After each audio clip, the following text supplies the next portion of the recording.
नमस्कार. स्वागत तुमचं राष्ट्र महाराष्ट्रामध्ये. मी अशोक वानखडे. लोकसभेच्या निवडणुका कधीही अनाऊन्स होऊ शकतात. तिकीट अनाऊन्स झाली, लोक कामाला लागली. महाराष्ट्रात मात्र आतापर्यंत ओरिजिनल शिवसेना आम्हीच आणि ओरिजिनल एनसीपी आम्हीच. आणि इलेक्शन कमिशननी दिलेल्या निर्णयावर गुलाल उडवणाऱ्या तमाम नेत्यांना हा प्रश्न पडला की महाराष्ट्रातलं सर्वात मोठी सेना शिवसेना ही महाराष्ट्राचं नाक होतं. ती जर तुम्ही ओरिजिनल आहात तर मग 4-5-6 सीटवर कसं तुम्ही लोकसभेमध्ये थांबणार?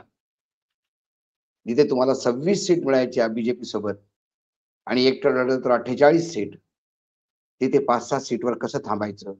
हा फार मोठा प्रश्न त्यांना पडलाय. पुढे तिकडे अजितदादा शरद पवारांना बाहेर काढून सगळे आमदार सोबत घेऊन मीच ओरिजिनल एनसीपी आणि खूप झालं आता माझीच पार्टी आणि मीच सर्व. ते सुद्धा 20-20, 22-22 सीटवर लढणारी लोक, 23-25 सीटवर लढणारी लोक काय 4-5 सीटवरच थांबतील का? कारण भारतीय जनता पार्टीने 20 सीटवर उमेदवार देऊन आता चॉईस फक्त 28 सीटचा ठेवलाय आणि त्यात त्यांचा पुन्हा मेजर शेअर असणार एवढं नक्की. अशा वेळेला कार्यकर्ते, आमदार, खासदार सगळ्यांच्याच मनात पाल चुकचुकते की भाजपा हा फार फुंकून फुंकून म्हणजे खास कर महाराष्ट्रात तर 48 सीट्स आहेत आणि ज्या चुका केल्या त्यांनी सरकार पाडण्याच्या, पार्टी तोडण्याच्या, त्या आता त्यांच्या डोक्यावर आलंय. त्यामुळं आता कमीत कमी पुढं काही जास्त चुका नको म्हणून फार एक एक पाऊल फुंकार मारून टाकतायत. अशा वेळेला ज्या लोकांचा जनाधार नाही, ज्या लोकांकडे कार्यकर्ते नाहीत, मतदाता नाहीत, अशांना इतके तिकीट देऊन ते वेस्ट केल्यापेक्षा स्वतः लढलेलं बरं, असं जवळजवळ दिल्लीत फायनलच झालेलं आहे. त्यामुळे जास्तीत जास्त सीट्स भाजपाला लढू नक्की 30च्या वर. आणि हे सगळं असताना जी तथाकथित ओरिजिनल शिवसेना किंवा एनसीपी यांच्या नेत्यांमध्ये आता घाबरट म्हणजे सुरू झालेलं आहे, चिंता सुरू झालेली आहे. जर असं असेल तर मग आपण नुसतं खोके बोके साठी फक्त झाडं पहाड हॉटेल पाहायला गेलो होतो. त्यामुळे रिव्हर्स मायग्रेशन सुरू होतं का काय याची भीती वाटायला लागलेली आहे. निलेश लंके हे एक नाव. आता निलेश लंके म्हटलं की तुम्हाला ते अहमदनगर कोविड पिरियड आठवेल पहा. पारनेरचा आमदार, युवा आमदार, त्यांनी काय सुंदर त्या काळी एक पूर्ण स्वास्थ्य केंद्र सुरू केलं पारनेरमध्ये आणि दूर दूरनं लोक पाहायला जायचे. ते महाराष्ट्रासाठी एक रोल मॉडेल होतं.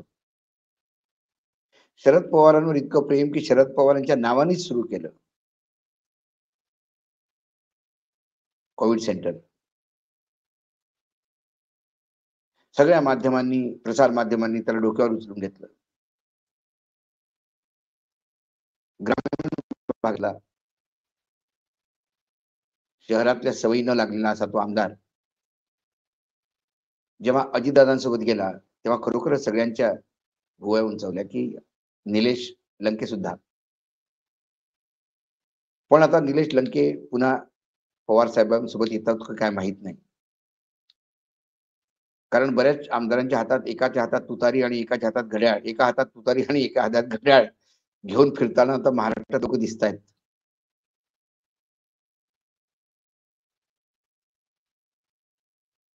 घड्याळाचे काटे पाहून तुतारी वाजवायची की तुतारी पाहून घड्याळाचे काटे लावायचे,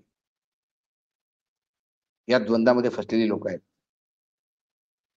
निलेश लंके शरद पवारांना भेटले ऑफिसमध्ये आणि ते म्हणाले की मी एक पुस्तक लिहितोय, मी अनुभवलेला कोविड, आणि माझी इच्छा आहे की ते पुस्तकाचं लोकार्पण शरद पवारांनी करावं. कारण माझी विचारधारा शरद पवारांचीच आहे. मी लहानपणापासून शरद पवारांनाच रोल मॉडेल मानत गेलो आहे.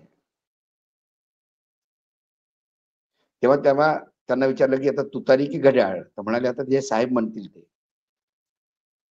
साहेब याचा अर्थ अजितदादा नव्हे, अजितदादांना दादा म्हणतात, पवार साहेबांना साहेब म्हणतात. आता पवार साहेब जर ठरवत असतील की लंकेशने कुठे जायचं, काय करणार? असे किती लंके आहेत अजून, निलेश सारखे किती लोक आहेत अजून त्याची वाट पाहतायत की आपण पुन्हा जायचं की नाही जायचं. आणि दादांनी क्लिअर कट सांगितलं की निलेश लंके जर तिकडे गेले तर त्यांना आमदारकीचा राजीनामा द्यावा लागेल. मला वाटतं जे व्यक्तिमत्व निलेश लंकेचं आहे, त्याची क्षेत्रातली लोकप्रियता आहे, तो राजीनामा द्यायला घाबरणार नाही. हा, हे त्यांनी जरूर सांगायला हवं की ते दादांसोबत गेले कसे. जर विचारधारा त्यांची पवार साहेबांचीच होती, पवार साहेब त्यांचे रोल मॉडेल होते, तर अशी काय त्यांची मजबुरी होती की त्यांना अजित पवारांचा साथ द्यायला लागली आणि साहेबांना एकटं सोडावं लागलं. की आता तिथे काहीच नाहीये आणि येणारं भविष्य साहेबांच्या तुतारी सोबत आहे, म्हणून तुतारी वाजवायला आली. ते घड्याळ बंद पडेल अशी त्यांना शंका आहे. बऱ्याचशा गोष्टी निलेश लंकेत सांगू शकतात. पण निलेश लंके म्हणतो की मी या मंचावर आहे तर दुसऱ्या मंचावर कसं जाईल, म्हणजे त्यांनी जवळ तय केलेलं आहे की ते तिकडे जातील. पूर्ण महाराष्ट्रात जिल्ह्या जिल्ह्यात ही स्थिती आहे. कार्यकर्ता अजूनही संभ्रमात आहे आणि तो संभ्रम नेतेच फैलवतात. पवार साहेब पण मधातच अटीतटीची वक्तव्य देतात आणि मग सगळ्यांना सांभाळून घेतल्या पण गोष्टी करतात. त्यामुळे पूर्ण महाराष्ट्रात कुठे जरी गेलं तरी लोक फार कॉन्फिडन्स मध्ये घेऊन हाच प्रश्न विचारतात की अजित पवार खरोखर शरद पवारांना सोडून गेले, हा नाटकाचा कुठला एक अंक आहे. दोघेही एकत्रच असतील आणि वेळ आल्यावर एकत्र होतील. कारण याच्या अगोदर जेव्हा ते रात्री सकाळ सकाळी त्यांनी जेव्हा शपथविधी घेतला, मुख्यमंत्री फडणवीस साहेब आणि उपमुख्यमंत्री देवेंद्र आपले उपमुख्यमंत्री अजित पवार, ते 80 तासाचं सरकार होतं. त्यानंतर मग जेव्हा अजित पवार वापस आले तर त्यांना त्या सन्मानाने जागा दिल्या गेली. याचा अर्थ अजित पवार साहेबांना सांगून गेले होते का? कारण अजित पवारच्या फार जवळच्या त्या काळी ट्विट केलं होतं की संभाजी राजे दिलेर खानच्या छावणीत पळून गेले नव्हते, महाराजांनी पाठवलं होतं रणनीतीचा हिस्सा म्हणून.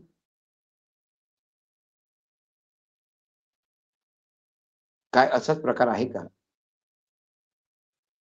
त्यामुळे जोपर्यंत सीट अनाउन्स होत नाहीत, लोकसभेच्या आणि विधानसभेच्या जर इलेक्शन सोबत होत असतील तर मग त्यांची सुद्धा सीट्स व्हायला हव्या. आणि लोकसभेमध्ये जर मनासारखं समर्थन नाही मिळालं तर बीजेपी या सगळ्या लोकांना 2 मिनिटात दम द्यायला वेळ लावणार नाही, कारण ती एक राष्ट्रीय पार्टी आहे. त्यांना महाराष्ट्र सोडायचा नाही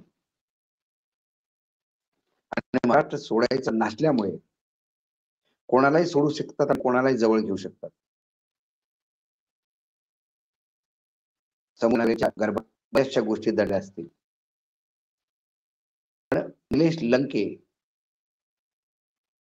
स्थिती 90% आमदारांची